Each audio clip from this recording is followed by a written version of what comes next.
안녕하십니까, 심사장입니다. 오늘은 강원도 철원 스탬프 투어를 가볼 건데요. BMW 모터라드랑 강원특별자치도 철원군이 함께 준비한 캠페인 같은 거예요. 철원군에 있는 숨겨진 명소들을 찾아다니면서 QR 스탬프를 찍고 구석구석 돌아다녀보면서 이벤트에도 참여할 수 있는 아주 의미 있는 캠페인이에요. 바이크는 타고 싶은데 막상 어디로 갈지 막막하신 분들에게는 이런 스탬프 투어가 생각보다 정말 너무 재밌어서 강력 추천드리고 싶습니다. 코스를 직접 짜느라 스트레스를 받을 일도 없고요. 저도 스탬프 투어는 이번이 처음이었는데 생각 이상으로 즐겁고 행복한 경험이었습니다. 오늘 영상 촬영 장비는 인스타360X5랑 캐논 파워샷 V1입니다. 참고해 주시고요. 그럼 바로 여행을 떠나보시죠. 지인이랑 함께 출발하기 위해서 문산 스타벅스에 들렀습니다. 오늘의 계획은 이렇습니다. BMW 스탬프 투어 지도를 보시면 고석정을 기준으로 절반으로 나눌 수가 있는데요. 좌측에 있는 9개의 코스는 서로 가까이 모여 있는 편이고 우측의 5개 코스는 제법 거리가 있어서 떨어져 있는 편입니다. 물론 하루에 전부 다 도는 것도 가능은 하지만 그러면 각 명소의 아름다움을 깊게 느끼기가 어렵기 때문에 저는 좌측을 일부 코스, 우측을 2부 코스로 나누어서 여행하시는 것을 추천을 드립니다. 저 같은 경우는 일부 코스를 어제 다녀왔고요. 2부 코스는 10월 22일 BMW 시승차로 달려볼 예정입니다. 10시 30분쯤에 커피 한 잔을 다 마시고 문산에서 출발을 했습니다. 큰 길을 지나 한적한 1차선 도로가 펼쳐지기 시작을 하면 그 순간부터 우리의 본격적인 여정이 시작이 됩니다. 백마고지 전적지에 도착을 했습니다. 주차를 하고 스탬프부터 찍어볼까요? 카메라를 켜서 QR을 인식을 하면은 자동으로 등록이 되더라고요. 주의사항은요, 화면을 살짝 내려가지고 스탬프 참여 버튼을 꼭 눌러야 완료 처리된다는 점을 참고를 해주시고요. 여기는 제가 헌터커브를 타고 와본 적이 있는 곳입니다. 그때 백마부대 신병들이 행군을 하는 모습을 봤었거든요. 짠하기도 하면서 동시에 참 대단하다는 생각이 들었습니다. 대한민국의 자랑스러운 우리 군인들 파이팅입니다. 오르막길을 쭉 올라가다 보면 크게 두 가지 섹션으로 나뉘게 되는데 기념관, 충원탑, 전적비를 볼 수 있는 공간이 있고 거기서 더 위로 올라가면 전망대가 있거든요. 여기서는 철원 평야랑 일대를 조망을 하실 수가 있습니다. 아래로는 트레킹 로드도 있고요. 주차 공간도 넉넉하고 화장실도 크게 잘 되어 있어서 바이크를 타고 오기에 최적의 장소입니다. 다음 코스로는 바로 아래 노동당사와 철원 역사문화공원으로 가야 되는데 점심시간이기도 하고 배가 슬슬 고파지려고 해가지고 고석정 근처에 예전에 생생정보통인가 거기서 나왔던 쌈밥집이 생각이 나가지고 고석정을 먼저 가기로 했습니다.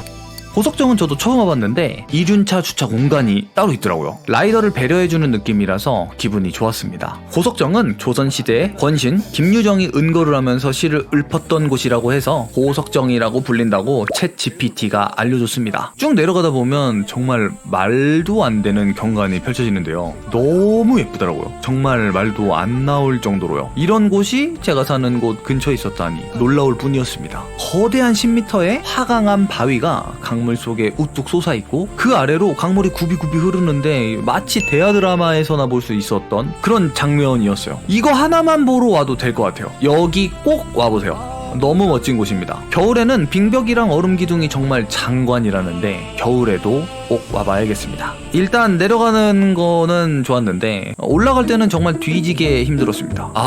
운동 좀 할걸. 다리가 거의 다 풀렸는데 지인 앞이어가지고 약한 모습을 보일 수가 없으니까 센 척 좀 했습니다. 남자아이가.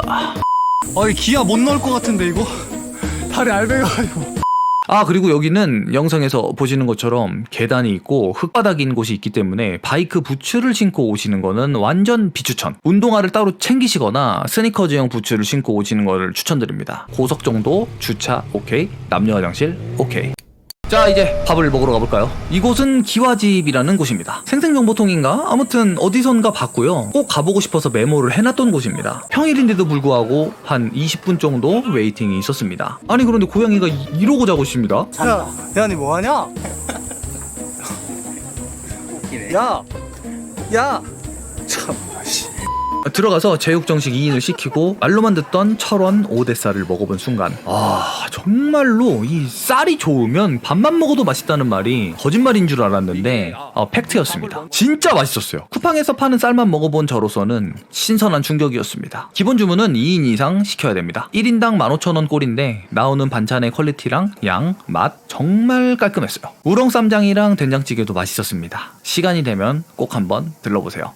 이제 루트를 거꾸로 올라갈 겁니다. 목적지는 한탄강 은하수교입니다. 쭉 가다 보면 은하수교가 보이는 교각으로 바로 가지 마시고 주차장 쪽으로 가셔야 QR코드가 있습니다. 여기서 먼저 스탬프를 찍고 은하수교를 가기 전에 좌측편에 뷰 포인트가 있는데 여기도 뷰가 정말 끝내줘요. 진짜 멋있습니다. 연천군이랑 철원군 경계에 놓인 다리가 이 은하수교고요. 길이는 180m, 높이는 50m 정도 되는 현수교 출렁다리입니다. 한번 은하수교를 걸어볼까요? 걸어보면요, 이 진짜 느낌이 엄청나게 아찔하거든요. 이게 왜 아찔하냐면 아래를 보잖아요. 바닥이 뚫려 있어요. 바닥 저 아래에 협곡이 보입니다. 그리고 중간 지점쯤에는 이 투명 강화 유리로 되어 있어가지고 엄청나게 아찔해요. 아마 제 와이프는 못 올 것 같습니다. 고소공포증이 있거든요. 그리고 촬영을 하면서 가는데 다리가 막 움직이는 거예요. 출렁다리라서 바람이 불 때 위아래로 흔들리는 느낌이 있거든요. 아, 진짜로 그때 아찔해요. 아무튼 엄청나게 멋진 명소입니다. 여기가 밤이 되면 이 투명한 강화 유리에 하얀색 LED가 별빛 모양으로 켜진다고 해요. 다리 전체적으로도 조명을 예쁘게 쏘고요. 은하수처럼 빛난다 해가지고 은하수교라는 이름을 가지게 되었답니다. 다음에 저녁에 한번 또 와봐야 되겠어요.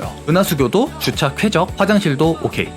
바로 위쪽에 식탕 폭포로 한번 가보시죠. 어렵지 않게 스탬프 포인트를 찾으실 수가 있습니다. 저는 더 안쪽으로 들어가야 폭포가 있나 했는데 QR 스탬프를 찍는 곳에서 몇 걸음 안 돼가지고 바로 뷰 포인트가 있더라고요. 폭포가 엄청나게 큰 줄 알았거든요. 근데 그렇게 큰 규모의 폭포는 아니었어요. 그래도 물이 그리우신 분들에게는 힐링 포인트가 될 것 같습니다. 소리는 되게 좋거든요. 이곳은 제가 못 찾은 건지는 몰라도 화장실이 보이지는 않았습니다. 다음은 학저수지입니다. 내비를 따라 가시다 보면 저수지가 보일 때 좌측으로 저수지를 끼고 쭉 달리시다 보면 주차장 같은 게 나오니까 당황하지 말고 쭉 달리시면 됩니다. 주차장에 바이크를 세우고 QR을 찍어줍니다. 학저수지의 학은 두루미의 한자어인 학을 써서 말 그대로 두루미 저수지고요. 이곳은 저희 같은 라이더들보다는 새를 관찰하는 여행객인 탐조객들에게 더 유명한 곳이라고 합니다. 어떻게 보면 저희 라이더들도 두루미나 철새 같은 존재들이기 때문에 탐조객들이 라이더를 구경하는 맛도 있을 것 같아요. 생각보다 규모가 엄청 크더라고요. 저수지 주변으로 데크를 깔아놔서 수변공원 같은 느낌도 있습니다. 조용하고 잔잔하니 좋아요. 조용한 곳 좋아하시는 분들에게 추천드립니다. 여기도 주차 오케이, 화장실 오케이. 그 다음은 도피한사로 가볼 겁니다. 학저수지에서 정말 가까워요. 도피한사는 신라시대의 사찰이고요. 도피한사의 뜻은요, 도는 도다람을 뜻하고 피하는 해탈의 세계를 의미해서 고통을 넘어 해탈의 경지에 이르는 절이라는 뜻을 품고 있다고 합니다. 그리고 내부에는 국보 제63호인 철조 비로자나 불좌상이 있고 보물 제223호 3층 석탑이 있습니다. 희한하게 제가 따로 종교가 있는 거는 아니지만 절에 오면은 뭔가 좀 눌리는 느낌을 받는 것 같아요. 그게 막 기분 나쁜 눌리는 그런 느낌이 아니라 뭔가 압도를 당하는 느낌이랄까요? 막 되게 경건해지는 느낌? 홀리한 느낌이랑은 조금 또 달라요. 아무튼 좀 신기한 느낌입니다. 여기도 주차 굿, 화장실 굿입니다. 마지막으로 노동당사와 철원 역사문화공원입니다. 역사문화공원이 있는 거는 알았거든요. 여기에 모노레일 타는 곳이 있어서 나중에 가봐야지 하고 알고 있었는데 바로 앞이 노동당사인 거는 몰랐습니다. 눈을 제대로 뜨고 다니기는 하는 건지 제 기능은 하는 건지 아무튼 여기 QR코드가 붙어 있어가지고 바로바로 스탬프 찍기가 좋아요. 역사문화공원에서 모노레일을 타고 올라가려고 했는데 시간이 좀 늦기도 했고 22일 날에 다른 멤버랑 같이 시승차로 스탬프 투어를 할 거라서 그때 제대로 보기로 했습니다. 제가 영상 초반에서도 말씀드렸다시피 고석정을 기준으로 좌측에 있는 코스를 힐링 관광하듯이 천천히 돌아보니까 하루가 금방 지나가더라고요. 별 기대를 안 하고 와서 그런지는 몰라도 정말로 너무 행복한 라이딩이었습니다. 관광지를 돌아다니고 명소를 돌아다니는 게 제가 추구하는 라이딩 스타일이기도 하고요. 그리고 혼자 유유자적 돌아다니는 라이더들이 진짜 많더라고요. 혼자 라이딩하는 것도 완전 강추드려요. 아무튼 이 시리즈의 2부는 10월 22일 이후에 업로드가 될 것 같습니다. 영상 봐주셔서 감사하고요. 다음 영상에서 인사드리겠습니다. 들어가세요. 내 바이크를 타고